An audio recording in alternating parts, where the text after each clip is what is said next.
थांनाय 2006 मायथाइनिफ्राय दुलाराय बर' फरायसा आफादनि इनिशिएटिभआव मिशन क्वालिटी एडुकेशन गुनगोनां सोलोंथाइनि मावथांखि बेखौ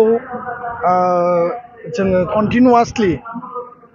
बर' मिडियाम बा बर' बिजोङाव क्वालिटी एडुकेशन लाबोनायनि थांखिजों जिहेतु सरकारि स्कुल प्राइवेट स्कुल आरो भेन्सार स्कुल मोनथाम केटेगरिनि जोंनियाव स्कुल दङ आरो बर' मिडियामाव मोनसे कम्पिटिटिभ जि मोनसे ट्रेन्ड स्टुडेन्टफोरनि गेजेराव क्वालिटीनि जि मोनसे कम्पिटिशन आरो बेजों लोगोसे जोंनि जे सेन्ट्रेल आरो स्टेट सार्भिसफोर दङ medical engineering civil service banking railway आरो माहारिखौ गेरेमसा हारि दानायनि जि मोनसे बड'फानि जि मोनसे थांखि बे थांखिखौ नोजोर होनानै जोङो बे मिशनखौ लादों। बे मिशननि गेजेरजों बर' फरायसा फरायसुलिखौ गुनगोनां सोलोंथाइ होनायनि मोनसे थांखि आरो बे कम्पिटिटिभ माइन्डसेटखौ बांहोनो थाखाय स्टुडेन्टफोरनि गेजेराव मटिभेशन लाबोनो थाखाय आरो बिथांमोना जाहाथे एनकारेजमेन्ट मोनो बे मोनसे थांखियाव कमल कुमार ब्रह्म जाय जोंनि सासे गेदेमा शिक्षाबिद जाय सासे लिरगिरि थुनलाइगिरि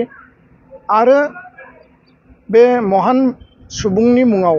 बे बान्थाखौ बावदों। देग्लाय बोसोराव 2025नि 19थि कमल कुमार ब्रह्म देरहासार बान्थाखौ गरेस्वरनि बे बिष्णु राभा भवनाव जोङो दिनै बावबाय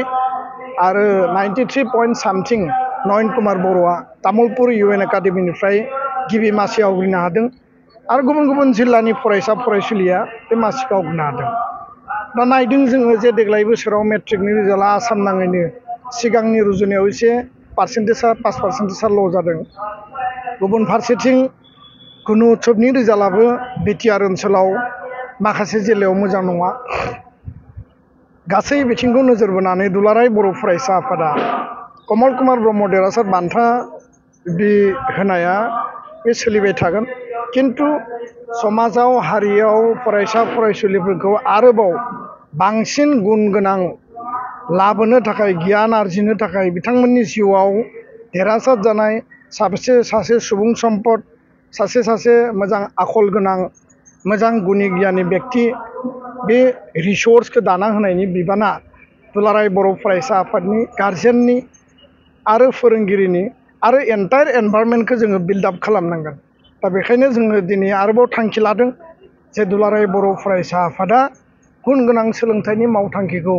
मैखोमनिफ्राय मैखोमसिन आरो जोङो बांसिन हाबा मावगोन जाहाथे इयुनाव